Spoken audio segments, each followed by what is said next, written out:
Kami dari kelompok 11 dengan anggota kelompok yang pertama Theodora Stefani Saerang dengan akhiran NIM 047. Yang kedua Stefani Lumirumengan dengan akhiran NIM 179. Yang ketiga Angelica Chelsea Olivia Waani dengan akhiran NIM 183. Dan yang terakhir Kesia Vanessa Kindangen dengan akhiran NIM 300. Kami akan membahas beberapa hal mengenai kebijakan kesehatan pariwisata di Indonesia. Simak video berikut ini.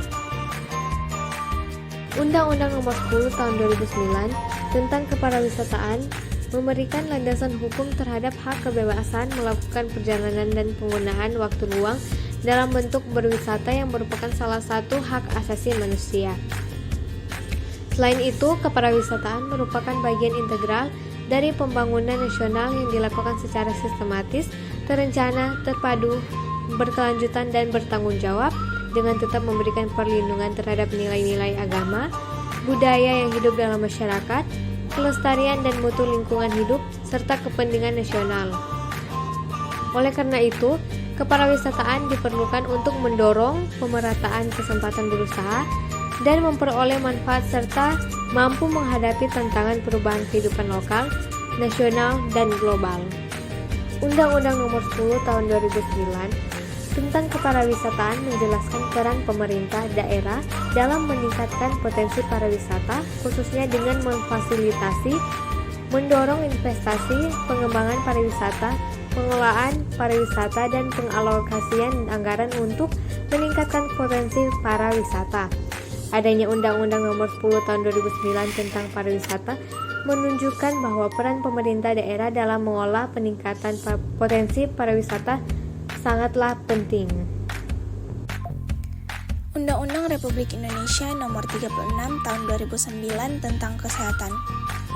Undang-Undang Kesehatan merupakan landasan utama dan merupakan payung hukum bagi setiap penyelenggara pelayanan kesehatan. Oleh karena itu, ada baiknya setiap orang yang bergerak di bidang pelayanan kesehatan mengetahui dan memahami apa saja yang diatur di dalam undang-undang tersebut. Undang-Undang Nomor 36 Tahun 2009 tentang Kesehatan memiliki landasan hukum yang telah disesuaikan dengan Undang-Undang Dasar 1945 hasil amandemen seperti dalam konsideran sebagaimana dicantumkan dalam Pasal 20, Pasal 28H ayat 1 dan Pasal 34 ayat 3 Undang-Undang Dasar 1945. Undang-undang ini memiliki terdiri dari 205 pasal dan 22 bab serta penjelasannya. Salah satu poin penting yang diatur dalam Undang-Undang Kesehatan adalah adanya pengakuan yang tegas tentang pentingnya melihat kesehatan sebagaimana bagian dari HAM yang harus dipenuhi oleh pemerintah. Pasal 4-8. Pemenuhan hak masyarakat atas kesehatan tercermin dalam alokasi anggaran negara atau APBN dan APBD. Dalam Undang-Undang Kesehatan 2009 diatur secara konkret yaitu pemenuhan alokasi anggaran kesehatan untuk pusat APBN sebesar 5%, Pasal 171 ayat 1, dan untuk daerah APBD, provinsi, kabupaten atau kota menyiapkan 10% dari total anggaran setiap tahunnya di luar gaji pegawai. Pasal 101 ayat 2. Dari sisi pelayanan kesehatan, profesi tenaga kesehatan memang banyak berkaitan dengan problem etik yang dapat berpotensi menimbulkan sengketa medik. Undang-Undang Kesehatan 2009 lebih memberikan perlindungan dan kepastian hukum baik pada pemberi layanan selaku tenaga kesehatan, Pasal 21-29 maupun penerima layanan kesehatan, Pasal 56-58. Undang-undang ini juga menjamin keterjangkauan pembiayaan kesehatan bagi semua pasien. Pasal 23 ayat 4 menentukan bahwa penyelenggara pelayanan kesehatan selama memberikan pelayanan kesehatan dilarang mengutamakan kepentingan yang bernilai materi. Pasal 32 Undang-Undang Kesehatan 2009 secara tegas melarang seluruh fasilitas pelayanan kesehatan, baik milik pemerintah maupun swasta, untuk menolak pasien atau meminta uang muka apalagi dalam kondisi bencana. Pasal 85. Pariwisata merupakan suatu kegiatan yang dapat mendorong pertumbuhan perekonomian suatu masyarakat seperti pendapatan, peluang usaha, lapangan kerja, dan pengurangan pengangguran atau kemiskinan. Hal ini sesuai dengan Undang-Undang Nomor 25 Tahun 2000 tentang Program Pembangunan Nasional menyebutkan bahwa tujuan pembangunan pariwisata adalah mengembangkan dan memperluas diversifikasi produk dan kualitas pariwisata nasional berbasis pada pemberdayaan masyarakat, kesenian, dan pesona alam dengan memperhatikan kelestarian seni budaya tradisional dan kelestarian lingkungan hidup, serta mengembangkan dan memperluas pasar pariwisata terutama pasar luar negeri.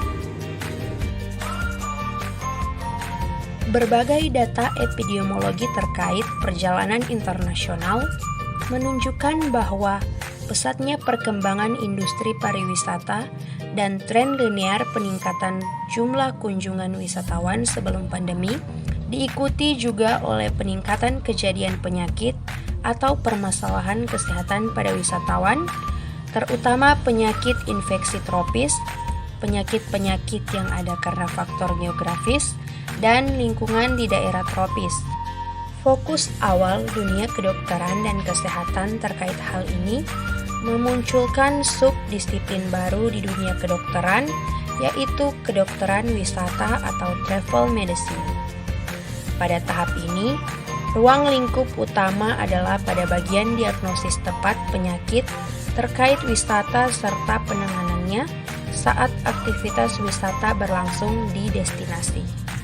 Selanjutnya, cakupan upaya kesehatan diperluas menjadi kesehatan wisata atau travel health dengan tujuan utama menjaga kesehatan wisatawan tetap sehat melalui berbagai upaya promotif dan preventif seperti konsultasi prawisata, vaksinasi, dan profilaksis serta layanan pasca wisata termasuk screening penyakit saat wisatawan kembali ke daerah asal.